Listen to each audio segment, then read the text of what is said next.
ये कहानी 1972 के वक्त में जहां दो बच्चे खेल रहे हैं, तभी इनकी मार्बल बॉल इनके हाथ से गिरकर नीचे दूसरे फ्लैट में पहुंच जाती है। जब वो बच्चे फ्लैट के अंदर जाकर जैसे ही मार्बल बॉल उठाते हैं तो सफेद कपड़े पहने एक औरत चेयर से गिर जाती है।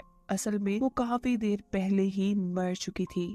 इस सब के 4 साल बाद इसी बूढ़ी औरत वाले फ्लैट में एक फैमिली शिफ्ट हुई है, जिन्होंने ये फ्लैट बैंक से लोन लेकर लिया है। बैंक का लोन उतारने के लिए दोनों हस्बैंड वाइफ तो काम पे चले जाते थे और इनके पीछे घर पे रह जाती थी एम्पायर, जो इस कपल की बड़ी बेटी है, जिसने घर पे रहकर अपने छोटे भाई रेफल और अपने दादाजी का ख्याल रखना होता था। अभी वो अपने भाई को कपड़े चेंज करवा ही रही थी तो अचानक उनके पास बैठे दादाजी गायब हो जाते हैं। घबराहट में वो अपने भाई को छोड़कर अपने दादाजी को ढूंढने में लग जाती है। दादाजी इस टाइम वॉशरूम में थे। उन्हें देखते हुए एम्पायरों भी वॉशरूम के अंदर चली जाती है और अचानक वॉशरूम के सारे खिड़कियां दरवाजे बंद हो जाते हैं। वो जोर जोर से चिल्लाकर अपने मॉम डैड को बुलाती है। उसके मॉम डैड दरवाजा खोलकर उसको बाहर निकाल लेते हैं और फिर रेफल के रूम में जाते हैं, जहां वो खिड़की से लटका हुआ था। अगर रेफल गिर जाता तो यकीनन ना बचता।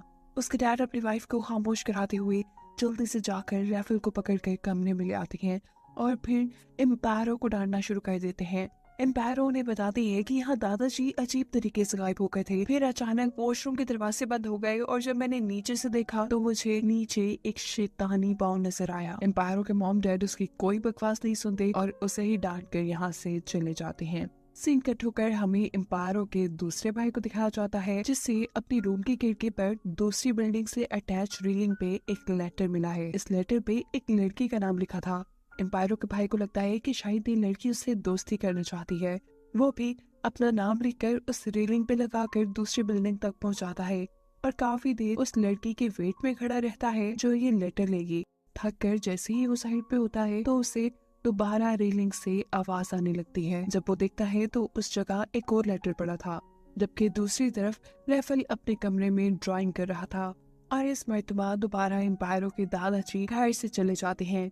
अपने दादाजी को ढूंढने जाने से पहले वो रेफल को ये कह के गई थी कि यहाँ से हिलना मत, लेकिन उसके यहाँ से जाते ही रेफल को एक मार्बल बॉल की आवाज आती है जो उसके रूम के बिल्कुल करीब पड़ा था। रेफल जैसे ही इस मार्बल बॉल को उठाता है तो उसे अपने दूसरे कमरे से टीवी चलने की आवाज आती है। टीवी पे एक बूढ़ी कार्टून उसे अपने पास बुला रही थी। रेफल बेचारे को कुछ समझ नहीं आता। वो जैसे ही टीवी के करीब जाता है तो टीवी के अंदर से एक भूतिया हाथ निकलकर उसे टीवी के अंदर कर लेता है। यहाँ दिखाया जाता है कि एम्पायरों को रोड पे घूमते हुए अपने दादाजी भी मिल जाते हैं, जिन्हें वो लेकर जब घर आ रही होती है तो उसके दादाजी कहते हैं, नहीं मैं वहाँ नहीं जाऊंगा, वहाँ जो औरत है वो हम सबको मार डालेगी। एम्पायरों जबरदस्ती उन्हें लेकर घर आ जाती है, लेकिन घर आने पर उन्हें अब रेफल कहीं नहीं मिल रहा था। घबरा कर ये लोग पुलिस में भी रिपोर्ट करवा देते हैं, जिसके बाद एम्पायरों के मॉम डैड भी रेफल को ढूंढने के लिए बाहर निकल चुके थे। अब एम्पायरों ही घर पे अकेली थी और तभी उसे एक फोन की आवाज आती है। एम्पायर जब फोन उठाती है तो फोन पे दूसरी तरफ रेफल था। वो रेफल से पूछती है तुम कहाँ हो, लेकिन खुद भी नहीं जानता था कि आखिर वो कहाँ है। फोन पे बात करते हुए ही एम्पायरों को रेफल की आवाज पास के ही एक फ्लैट से आती है। वो फोन छोड़कर जल्दी से उस फ्लैट के पास जाकर उसे जोर जोर से खड़काना शुरू कर देती है और ऊपर से इसी बिल्डिंग में रहने वाला एक दूसरा आदमी आकर एम्पायरों को बताता है कि ये फ्लैट सालों से नहीं खुला। एम्पायरों के मॉम डैड और उसका भाई भी यहाँ आ चुके थे। वो इन सबको बताती है कि मुझे रेफल की आवाज यहाँ से आ रही है। ये लोग इस फ्लैट का लॉक खोलकर इसके अंदर चले जाते हैं। रेफल को ढूंढते ढूंढते एम्पायरो इस फ्लैट के एक कमरे में आई, जहाँ उसे पर्दे के पीछे एक छोटे बच्चे का साया नजर आया। जैसे जैसे वो उस साये के करीब जाती रही वो साया बड़ा हो गया। एम्पायरो जैसे ही पर्दा हटाती है तो वहाँ एक चुड़ैल खड़ी थी। वो उसे देखते ही डर चुकी थी। उसके लंबे लंबे बाल, वो जोर जोर से चीखें मार रही थी। एम्पायरों की फैमिली उसे यहाँ आकर खामोश करवाने की कोशिश करती है और उसके डैड जब खिड़की के पीछे देखते हैं तो वहाँ कोई भी नहीं था। खैर अगले दिन हमें दिखाया जाता है कि एम्पायरों की मॉम अपने काम पे थी और यहाँ उस शॉप पे कस्टमर के तौर पे एक पैरालाइज्ड औरत आती है, जो एम्पायरों की मॉम को देखकर सीटी बजाने लग गई थी। एम्पायरों की मॉम को जरा अजीब लगता है। वो पास जाकर उस औरत से बात करने की कोशिश करती है और तभी यहाँ उस औरत की मॉम भी आ जाती है, जो उसे बताती है कि मेरी बेटी बोल नहीं सकती। ये पैरालाइज्ड औरत अपनी मॉम को कुछ समझाती है। वो असल में एम्पायरों के घर में होने वाली सारी चीज एम्पायरों की मॉम को देखकर जान चुकी थी। इसीलिए इस पैरालाइज्ड औरत की मॉम एम्पायरों की मॉम को एक कार्ड देती है और कहती है, इसे तुम हमेशा अपने पास रखना, ये तुम्हारी मदद करेगा। दूसरी तरफ घर में आज दोबारा एम्पायरों के बड़े भाई के पास दूसरी बिल्डिंग से एक लेटर आया है। वो दूसरी बिल्डिंग की खिड़की को देखता है, वहाँ तो कोई भी नहीं था। वो फैसला करता है कि वो सामने वाली बिल्डिंग में जाकर चेक करेगा कि आखिर कौन उसे ये लेटर्स लिख रहा है। ये लड़का जैसे ही दूसरी बिल्डिंग में जाता है तो कोई लड़की उसे पीछे से गले लगा लेती है। लड़की के हाथ में कैंडल थी और सामने एक शीशा लगा हुआ था। ये लड़का जब शीशे में इस लड़की को देखने की कोशिश करता है तो उसे पता चलता है कि इस लड़की के पाँव मुड़े हुए हैं। उसी वक्त पे ये चुड़ैल इस लड़के को मारने की कोशिश करती है, पर ये लड़का बड़ी ही होशियारी दिखाते हुए इस चुड़ैल को उठाकर दूर फेंकता है और यहाँ से भागते हुए अपनी जान बचाकर निकल आता है। यही एम्पायरों को भी घर पर अब पेट में दर्द हो रहा था। वो जब अपना पेट चेक करती है तो उसके पेट पे बहुत सारे निशान थे। वो इन निशानों को ज्यादा बॉदर नहीं करती, उसे लगता है कि ये एलर्जी है। वो अब कुछ सब्जियां लेकर आई थी जिसे वो जब किचन में रखनी चाहती है तो किचन के दरवाजे में से देखती है कि कोई अजीब सी क्रिएचर उनके किचन में कुछ बना रही है।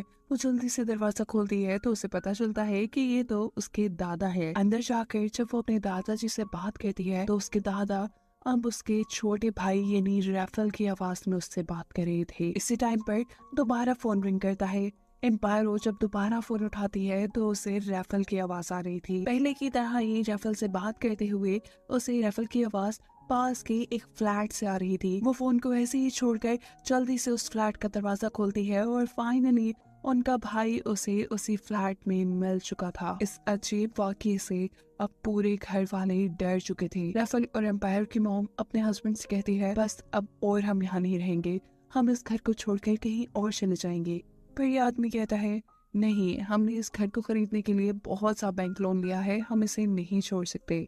रात हो गई थी। एम्पायर जैसे ही अपने कमरे के अंदर कदम रखती है तो उसी सेकंड उसके कमरे के सारे खिड़की दरवाजे एकदम से बंद हो जाते हैं। यहाँ तक कि लाइट भी उसके कमरे की चली गई थी। वो जोर जोर से चिल्लाती है। उसके मॉम डैड जैसे ही इस कमरे में आते हैं तो उन्हें नजर आता है एक बहुत बड़ा खौफनाक भूत का हाथ जो एम्पायरों की तरफ बढ़ा था। उसके डैड एम्पायरों को बचाकर पीछे कर लेते हैं और ये देखने के बाद इन लोगों को फाइनली यकीन आ चुका था कि उनके घर में कोई आत्मा यानी कोई भूत रहता है। अब तो ये लोग इस घर में बिल्कुल नहीं रहने वाले थे। रैफल और एम्पायरों के डैड इन सब को लेकर एक होटल में चले जाते हैं और पूरी रात ये लोग ये दुआएं करते हुए गुजार देते हैं कि वो इस आत्मा से बच जाएं जो उनके घर रह रही है। अगले दिन एम्पायरों के मॉम डैड को बैंक वाले बुलाकर ये बताते हैं कि आपको जल्द से जल्द बैंक का लोन वापस करना होगा। पैसों का इंतजाम करने के लिए एम्पायरों के डैड अपने फ्रेंड्स को कॉल करते हैं, लेकिन कहीं से पैसों का इंतजाम नहीं हो पाता। वो पिछले 2 दिन से ऑफिस में नहीं गए थे, इसीलिए उनको जॉब से भी निकाल दिया गया था। थक हार कर अब एम्पायरों की मॉम उस पैरालाइज्ड लेडी के घर जाती है जिसकी मॉम ने उसे एक कार्ड दिया था। वो अपने घर में होने वाली सभी चीजों के बारे में उनको बताती है, जिस पर ये लेडीज कहती है कि हमें तुम्हारे घर होने वाली हर चीज के बारे में पहले ही पता था। वो अब उनके घर को देखने के लिए उनके साथ यहाँ आई थी, जबकि अब एम्पायरों भी उनके घर में रहने वाले पिछले लोगों से मिलने के लिए गई थी। ये औरत बताती है कि जब हम लोग उस घर में रहते थे तो मेरी एक पूरी फैमिली थी, मेरा बेटा, मेरे हस्बैंड, पर हमें नहीं पता था कि मेरा बेटा एक ट्रांसजेंडर है। उसे लड़का होने के बावजूद लड़की बनने का शौक था। इसी के गुस्से में उसके डैड हमेशा उस लड़के को बेसमेंट में बंद करके रखते थे। लेकिन वक्त गुजरा, उस लड़के की आदतें बदली नहीं। वो बिल्कुल औरतों की तरह बिहेव करने लगा। उसके बेटे को माँ बनने का शौक हो गया और इसी वजह से वो उस लड़के को वहीं बंद करके यहाँ आ गई और वो लड़का वहीं तड़प तड़प कर मर गया और तब से उसी की रूह वहाँ पर भटक रही है। यहाँ रिवील होता है कि वो अपनी माँ बनने की ख्वाहिश पूरा करने के लिए एम्पायरों के भाई को बार बार लेटर्स लिखकर अपने पास बुलाती थी और उसने 2 मर्तबा मौका पाने के बावजूद भी एम्पायरों को इसलिए नहीं मारा क्योंकि एम्पायरों प्रेग्नेंट थी। एम्पायरों ये सब कुछ जानने के बाद फौरन घर आती है जहाँ उसकी मॉम उस पैरालाइज्ड लेडी को लेकर आई हुई थी। वो आत्मा इस पैरालाइज्ड लेडी के जिस्म के ऊपर कब्जा कर लेती है और इन सबको मारने के लिए इनके ऊपर हमला करती है। और तभी एम्पायरो एक कांच का टुकड़ा लेके उसको धमकी देती है कि अगर तुमने हम सबको नहीं छोड़ा तो मैं इस बच्चे को मार दूंगी। ये सुनकर वो आत्मा थोड़ी रिलैक्स होती है और एम्पायरो दोबारा उससे कहती है कि अगर तुम हम सबको छोड़ के यहाँ से नहीं गई तो मैं इस बच्चे को मार दूंगी। मुझे पता है कि तुम ये बच्चा लेना चाहती हो। ये भूत या आत्मा अब इमोशनल हो चुकी थी। तब मौका पाते ही पायरो के डैड उसके ऊपर चढ़ते हुए उसे लेकर खिड़की से नीचे कूद जाते हैं, जिससे उनकी खुद मौत हो जाती है और भूत फिर भी नहीं मरता। जिनके मरने के बाद उनके लाइफ इंश्योरेंस के सारे पैसे उनकी वाइफ यानी एम्पायरो की मोम को मिलते हैं। उन पैसों से वो इस घर का बैंक का लोन पे करने के बाद अपनी फैमिली के साथ इस घर को छोड़कर यहाँ से चली जाती है। जबकि वो आत्मा, वो भूत अभी भी उसी घर के उसी कमरे में अभी तक बंद है, जिसको दिखाते हुए ये कहानी यही